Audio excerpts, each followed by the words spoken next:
ചൈനയ്ക്ക് ബംഗ്ലാദേശിൽ ഇപ്പോൾ നടന്ന റെജീം ചേഞ്ചിൽ എന്തെങ്കിലും റോൾ ഉണ്ടോ? ഷേഖ് ഹസീനയുടെ പലായനത്തിന് പുറകിൽ ചൈനയാണോ? ഇതാണ് നമ്മൾ ഇന്ന് ഡിസ്കസ് ചെയ്യാൻ പോകുന്ന ടോപ്പിക്. അതിനു മുമ്പ് ചൈനയെ കുറിച്ച് ചില ബേസിക്സ് നമ്മൾ അറിഞ്ഞിരിക്കണം. ചൈനയെ ചിലർ വിളിക്കുന്നത് ഡ്രാഗൺ എന്നാണ്, എല്ലാരെയും വിഴുങ്ങാൻ വരുന്ന ഡ്രാഗൺ.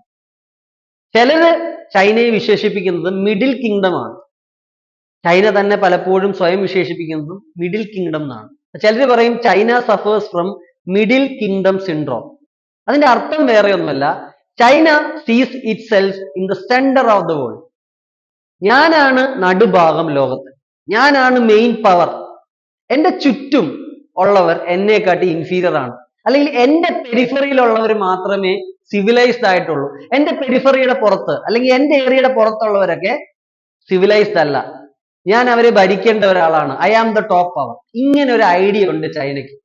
അപ്പൊ ചൈന എന്താ ചെയ്യുക? It is trying to be the revisionist power. ലോകത്തെ ഇപ്പോഴത്തെ ഓർഡർ മാറ്റി വേറൊരു ഓർഡർ ക്രിയേറ്റ് ചെയ്ത് അതിന്റെ നടുക്ക് ആരാവാൻ നോക്കുന്നു? ചൈനയാകാൻ നോക്കുന്നു. അപ്പൊ യു എസിനെയൊക്കെ റിപ്ലേസ് ചെയ്ത് ഇപ്പോഴത്തെ സ്റ്റാറ്റസ് കോ റിവൈസ് ചെയ്തിട്ട് പുതിയൊരു സിസ്റ്റം കൊണ്ടുവരാൻ ചൈന ശ്രമിക്കുന്നു. അപ്പൊ സെൻട്രൽ ആരായിരിക്കും? ചൈന. ഇന്ത്യ നിങ്ങൾ നോക്കിയാൽ നമ്മൾ പലപ്പോഴും ജംബുദ്വീപായിട്ടാണ് കാണുന്നത്. അപ്പൊ നമ്മൾ മഹാഭാരതമൊക്കെ നോക്കിയാൽ ജംബുദ്വീപിന്റെ സദേൺ പെറ്റൽ ഒരു ഭാഗമായിട്ടാണ് ഇന്ത്യ കാണുന്നത്. ഇന്ത്യയുടെ ഐഡിയ എന്താ? Vasudhaiva Kutumbakam, universal family, we are known for tolerance. നമ്മൾ അഗ്രസീവ് അല്ല, അതേസമയം China is aggressive. They are a revisionist state. ഇപ്പോൾ നടക്കുന്ന രീതികൾ മാറ്റി പുതിയ രീതികൾ സൃഷ്ടിക്കുക, അതാണ് ചൈനയുടെ ശ്രമം. അപ്പൊ ചൈനയ്ക്ക് ഇതിനകത്ത് എന്തെങ്കിലും റോൾ ഉണ്ടോ എന്ന് നമുക്ക് നോക്കാം. ഓക്കെ, അപ്പൊ ചൈനയ്ക്ക് എന്താണ് ഷേഖ് ഹസീനയോട് എന്തെങ്കിലും പ്രശ്നം ഉണ്ടെങ്കിൽ എന്താണ് അതെന്ന് നമുക്ക് നോക്കാം. ഒന്ന്, ഷേഖ് ഹസീനയ്ക്ക് ഇന്ത്യയോടെ നല്ല റിലേഷൻ ആണ്. ഓക്കെ, അത് ചൈനയെ ഇറുക്ക് ചെയ്യുമോ അല്ലെങ്കിൽ ഇറിറ്റേറ്റ് ചെയ്യുമോ എന്ന് ചോദിച്ചാൽ മേ ബി. പക്ഷെ ഈ ഷേഖ് ഹസീന എന്ന് പറയുന്ന പ്രൈം മിനിസ്റ്റർ ചൈനയും ഇന്ത്യയും ബാലൻസ് ചെയ്യാൻ ശ്രമിക്കുന്നുണ്ട്. പുള്ളിക്കാരി ചൈനയുമായിട്ടും കോപ്പറേറ്റ് ചെയ്യുന്നുണ്ട്, ഇന്ത്യയുമായിട്ടും കോപ്പറേറ്റ് ചെയ്യുന്നുണ്ട്. അപ്പൊ ഈ ആർഗ്യുമെന്റിന് ഞാൻ വലിയ വാല്യൂ കൊടുക്കുന്നില്ല. ബട്ട് നമ്മൾ ഈ ഒരു പോയിന്റ് പഠിക്കുന്നുണ്ട്. I will tell you some reasons why people believe so. അപ്പൊ ചില ആൾക്കാർ വിശ്വസിക്കുന്നുണ്ട് ചൈനയാണ് ഇതിന്റെ പുറകിൽ. അതിന് അവർ പറയുന്ന കാരണങ്ങൾ നമുക്ക് നോക്കാം. ഓക്കെ, അപ്പൊ ഞാൻ പറഞ്ഞ പോലെ China didn't like Hasina's balancing between it and India. ഇന്ത്യയും ചൈനയും തമ്മിലുള്ള ബാലൻസിങ് കളി ഷെയ്ഖ് ഹസീനയുടെ ചൈനയ്ക്ക് ഇഷ്ടമല്ല. ഓക്കെ, പിന്നെ ഷെയ്ഖ് ഹസീന ഇന്ത്യയോടെ വളരെയധികം ചേർന്നിരിക്കുന്നു. അപ്പൊ ചിലര് പറയുന്നത് എന്താ? ചൈന പാകിസ്ഥാനെ ഉപയോഗിച്ച് ഷെയ്ഖ് ഹസീനെ പുറത്താക്കി, ഒരു കലാപം സൃഷ്ടിച്ച് ഷെയ്ഖ് ഹസീനെ പുറത്താക്കിയെന്ന്.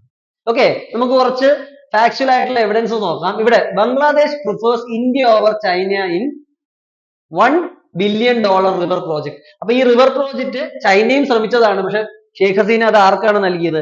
ഇന്ത്യക്കാണ് നൽകിയത്. Sheikh Hasina and Modi has a good rapport. ഇനി അത് പോട്ടെ, ഇത് കഴിഞ്ഞിട്ട് അടുത്ത പ്രോജക്റ്റ് നിങ്ങൾ നോക്കിക്കോളാം. ഓക്കെ, ഒരു മോംഗ്ല പോർട്ട് ഉണ്ട്. മോംഗ്ല പോർട്ടിന് വേണ്ടിയും ചൈന ശ്രമിച്ചിരുന്നു. പക്ഷെ ഇതും ആർക്കാ കിട്ടിയ? ഇവിടെ മോദിജി ചിരിക്കുന്നത് നിങ്ങൾക്ക് കാണാം. ഇതും ചൈനയ്ക്ക് കൊടുക്കാതെ ഷെയ്ഖ് ഹസീന കൊടുത്തത് ആർക്കാ? ഇന്ത്യക്കാണ്. പക്ഷെ ചൈനയുടെ പല ഇൻഫ്രാ പ്രോജക്റ്റുകളും ബംഗ്ലാദേശ് നടക്കുന്നുണ്ട്. അതുകൊണ്ടാണ് ഞാൻ ഈ ആർഗ്യുമെന്റിന് വലിയ വാല്യൂ കൊടുക്കാത്തത്. പക്ഷെ ഈ ആർഗ്യുമെന്റിനെ സപ്പോർട്ട് ചെയ്യുന്നവർ പറഞ്ഞ തെളിവുകളാണ് ഞാൻ നിങ്ങൾക്ക് നൽകിയത്. അതായത് ഷെയ്ഖ് ഹസീനയ്ക്ക് കൂടുതൽ ചായ്വ് ഇന്ത്യയോടാണ്. ചില മെയിൻ പ്രോജക്റ്റുകൾ ഇന്ത്യക്ക് കൊടുത്തു. അതുകൊണ്ട് ചൈന പാകിസ്ഥാന്റെ ISI ഒക്കെ ഉപയോഗിച്ച് ബംഗ്ലാദേശിനെ ഡീസ്റ്റെബിലൈസ് ചെയ്തു. ഓക്കെ, ഇതാണ് ചിലർ പറയുന്ന വാദം. പിന്നെ നിങ്ങൾ ശ്രദ്ധിക്കുക, ഇതൊരു ചൈനയുടെ സറൗണ്ടിങ് ആണ്. ഇവിടെ പാകിസ്ഥാൻ ഉണ്ട്. ഇവിടെ ആരാ സ്റ്റുഡൻസ് ഡോമിനേറ്റ് ചെയ്യുന്നത്? ഇവിടെ പാകിസ്ഥാൻ ഡീപ് സ്റ്റേറ്റ് ആണ് ഡോമിനേറ്റ് ചെയ്യുന്നത്. പാകിസ്ഥാൻ മിലിറ്ററി ആണ്, സിവിലിയൻ ഗവൺമെന്റ് വലിയ പവർ ഇല്ല. ഇവിടെ നിങ്ങൾ നോക്കിക്കേ, ബംഗ്ലാദേശിലും ഏകദേശം ഒരു മിലിറ്ററി കൺട്രോൾ ഉണ്ട്. ഓക്കെ, ഇപ്പൊ ഒരു കെയർടേക്കർ ഗവൺമെന്റ് ഉണ്ടെങ്കിലും അവിടെ മിലിറ്ററിക്ക് നല്ല റോളായി. ഓക്കെ, അതുപോലെ തന്നെ മ്യാൻമാറിൽ നിങ്ങൾ നോക്കിക്കോ, അവിടെയും ഭരിക്കുന്നത് മിലിറ്ററി ജുണ്ടയാണ്. അപ്പൊ ഈ ചൈന എന്ന് പറയുന്ന ഒരു രാജ്യം നോക്കുമ്പോൾ അതിന് മിലിറ്ററി റൂളേഴ്സിന് ഇഷ്ടമാണ്. കാരണം മിലിറ്ററി റൂളേഴ്സ് ചൈന പറയുന്നത് പലപ്പോഴും കേൾക്കും. ചൈനയുടെ പൈസ അവർക്ക് മേടിക്കാം, ചൈനയുടെ പോക്കറ്റ്സ് ചൈനയ്ക്ക് അവിടെ ഉപയോഗിക്കാം, ഡീപ് പോക്കറ്റ്സ് അവിടെ ഉപയോഗിക്കാം, അവരെ ഇൻഫ്ലുവൻസ് ചെയ്യാം. കാരണം ഇത് മിലിറ്ററി റൂളിലെല്ലാം ഡെമോക്രസിയുടെ പ്രസൻസ് കുറവല്ലേ. അപ്പൊ ചൈനയ്ക്ക് ചൈനയുടെ ഇഷ്ടങ്ങൾ ഇവിടെയൊക്കെ നടപ്പിലാക്കണം. അപ്പൊ ഈ സ്ഥലങ്ങളിലൊക്കെ മിലിറ്ററി സ്ട്രോങ് ആവുന്നത് ചൈനയുടെ ഇൻട്രസ്റ്റിന് നല്ലതാ. മ്യാൻമാറിലെ മിലിറ്ററി ചൈനയായിട്ട് ക്ലോസ് ആണ്. ഓക്കെ, പാകിസ്ഥാനിലെ മിലിറ്ററി ചൈനയായിട്ട് ക്ലോസ് ആണ്. ബംഗ്ലാദേശിലെ മിലിറ്ററി ഇനി ഫ്യൂച്ചറിൽ ചൈനയായിട്ട് ക്ലോസ് ആവാം. ഓക്കെ, അപ്പൊ ഈ ഒരു ജിയോ പൊളിറ്റിക്കൽ ഗെയിം ആണ് നടക്കുന്നത്. അതുപോലെ തന്നെ നിങ്ങൾക്കറിയാം, ഇവിടെ ചെറിയൊരു ഐലൻഡ് ഉണ്ട്, Saint Martin island. Okay, extra ഇൻഫർമേഷനോടാണ് ഇത്. ഞാൻ USA പഠിപ്പിക്കുമ്പോൾ, USA ആംഗിൾ പഠിപ്പിക്കുമ്പോൾ ഒന്നുകൂടെ പറയും. ഈ saint Martin island it is currently held by Bangladesh. ചില ന്യൂസുകളുണ്ട് മിയൻമാർ ഫ്യൂച്ചറിൽ ഈ ഐലൻഡ് പിടിച്ചടക്കാൻ നോക്കും. അതായത് ബംഗ്ലാദേശിന്റെ കയ്യിൽ നിന്ന് മിയൻമാർ ഇത് പിടിച്ചെടുക്കാൻ സാധ്യതയുണ്ട്, അല്ലെങ്കിൽ അവരത് ശ്രമിക്കും. ഓക്കെ, ഇവിടെ ആ ന്യൂസ് ഉണ്ട്. Myanmar conspires to invade Bangladesh Saint Martin island, recruits Rohingyas for military operation. അപ്പം മിയൻമാർ റോഹിംഗ്യകളെ ഉപയോഗിച്ച് ഈ സെയിന്റ് മാർട്ടിൻ ഐലൻഡ്സ് പിടിച്ചടക്കും എന്നുള്ളൊരു അഭ്യൂഹം പരക്കുന്നുണ്ട്. അപ്പൊ മിലിറ്ററി കോൺഫ്ലിക്ട് നടന്നു കഴിഞ്ഞാൽ ഓബ്വിയസ്ലി ചൈന വിൽ ബെനിഫിറ്റ്. കാരണം മിലിറ്ററി ഡിക്റ്റേറ്റേഴ്സ് എവിടൊക്കെ ഉണ്ടോ അവിടെ ചൈനയുടെ റോള് പോകും.